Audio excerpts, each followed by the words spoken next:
You think it all just came out of nowhere?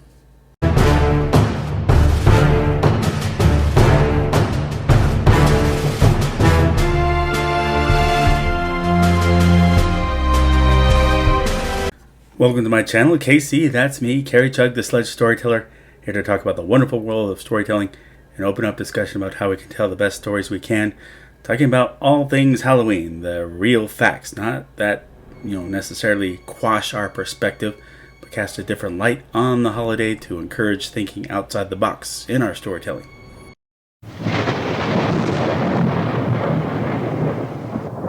So Halloween is largely rooted in the Celtic Samhain. Why it's spelt that way, I have no idea. It drives me nuts, but the ancient Celts observed Samhain as a time of transition after the harvest going into the colder seasons. According to the Celts, it was a time when the veil between the living and the dead, as well as the divine, was thinner, and communion with them was observed with bonfires and sacrifices of livestock. This also meant dressing up like ghosts to blend in with the wandering spirits, and yes, some took advantage of the anonymity to create mischief. Also noteworthy, the aforementioned bonfires attracted moths and other insects, which in turn attracted bats.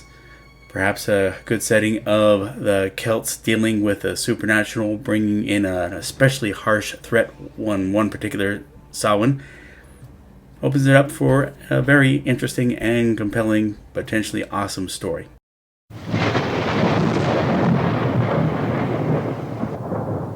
It's well known that the missionary efforts that came after Christianity became the Roman Empire's state religion were about easing pagans into conversion to Christianity by modifying their rituals and traditions to be Christian themed, Samhain among them.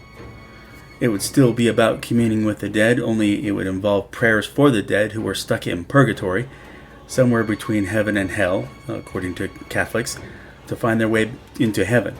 And people went from house to house offering to say those prayers for the residents' dead relatives who may be in purgatory, and their reward was soul cakes, thus called souling. Reminiscent of trick-or-treat, yes, albeit separated by a big time and global gap.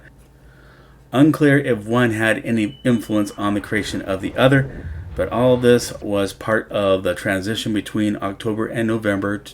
It had to be the night before the newly Christian All Hallows Day to be called Hallows Eve, and ultimately be simplified into Halloween. There might be a story somewhere in where we have haunting Christian missionaries, or maybe even a common supernatural threat threatening both sides. Fun sounding story.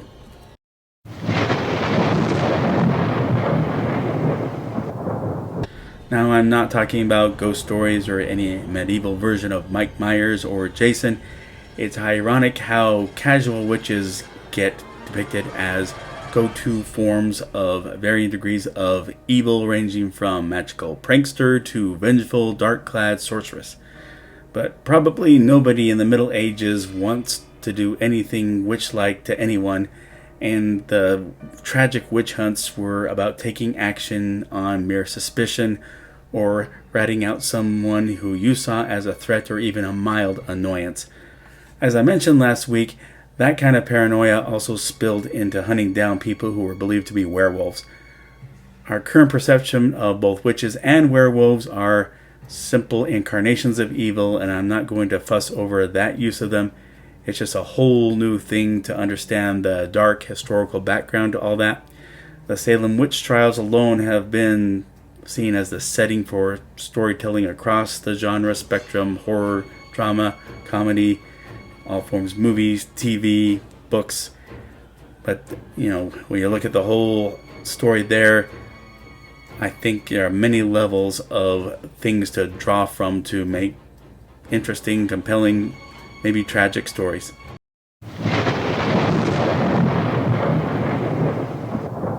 Now, in the United States, I think about 99% of kids who have gone trick-or-treating, going back about 60 years, they've been going house to house on Halloween night in anticipation of neighbors' generosity to hand out treats and having no malicious intent in return. With no such options back before, say, the 40s, Halloween was again about mischief. Kids felt like the holiday gave them license to vandalize left and right and even light buildings on fire. So communities made their efforts to tame the holiday by holding Halloween parties, and gradually more and more people decided that it was worth practicing one night of bribery to curb vandalism. Once it became mainstream, it became so ingrained in the minds of kids that the practice of reining in destructive behavior wouldn't occur to them.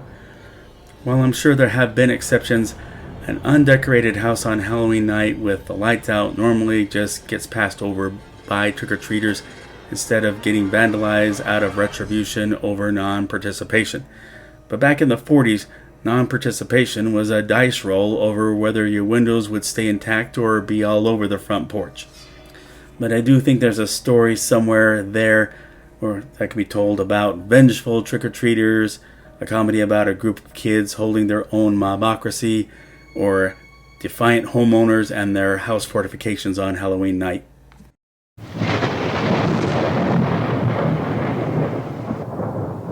Now, I distinctly remember school assemblies devoted to lectures about Halloween safety, telling us to make sure all candy gathered from houses in the neighborhood got inspected, all wrappers tightly wrapped, and be wary of wrappers that have been punctured. They might have been injected with poison. Don't eat apples because they might have been dipped in poison or contain razor blades. It just was intuitive that some people might be demented enough that they might poison kids with the candy they pass out. Never mind how easily that poison candy could be traced to its source. And arguably, a community's fear over this potential danger may have contributed to the real-life event of a deliberate cover-up made to look like a poisoning from candy handed out by a stranger on Halloween night. Halloween 1974, Texas optician Ronald O'Brien, up to his ears in gambling debt, took out a $50,000 life insurance policy on his son Timothy and took him, along with his daughter Elizabeth, out trick-or-treating along with neighborhood friends and their children. O'Brien took advantage of a house where there was no answer, letting everyone run far ahead of him before catching up with them with 5 large pixie sticks, which he himself secretly had laced with cyanide. Like, hey, that last house gave me these pixie sticks. And he gave them to both of his kids, the neighbor's kids, and a passerby kid further along the way. Long story short, O'Brien successfully enticed Timothy to eat from the pixie stick first, and tragically he died. Our consolation in this tragedy is that all the other kids were stopped before they could open their pixie sticks, and an investigation ensued that quickly cornered Ronald O'Brien. He was tried, convicted, and ultimately executed 10 years later. Since this is toward the end of this video, this is a Cliff Notes version of that story, and just entering the name Ronald O'Brien in a YouTube search will give you more elaborate and chilling details on this event. It goes without saying that nationwide news of this event had a rippling effect on Halloween, creating trust issues greater than what had been before. At the same time, distorting just what the actual danger was. It was a case of the danger of a financially desperate parent. But it did instill a greater urgency of checking Halloween candy, safer approaches to treat seeking on Halloween night, trunk or treat, the most popular alternative. But true-to-life events like this can inspire Halloween murder mysteries. But those are my lesser-known Halloween facts. Thank you for watching. Agree, disagree, or something I left out?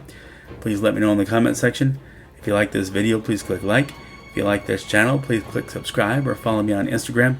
As always, the link to order Sledge number 1 and number 2 is below in the description. It's available on Indie Planet in both formats of paper or digital.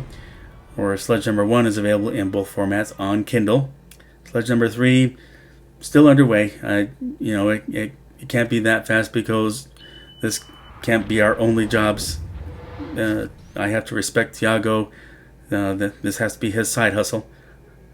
Only wish I could, pay him the professional fees. But let's all look for civility amid all the bad news out there about social and political strife, and all the hate that's out there. Let's see everybody as potential friends. That, well, we're too quick to see somebody as an enemy, that we can't find some common ground. But let's all take care of each other. But thanks for watching. Everyone be safe, and God bless.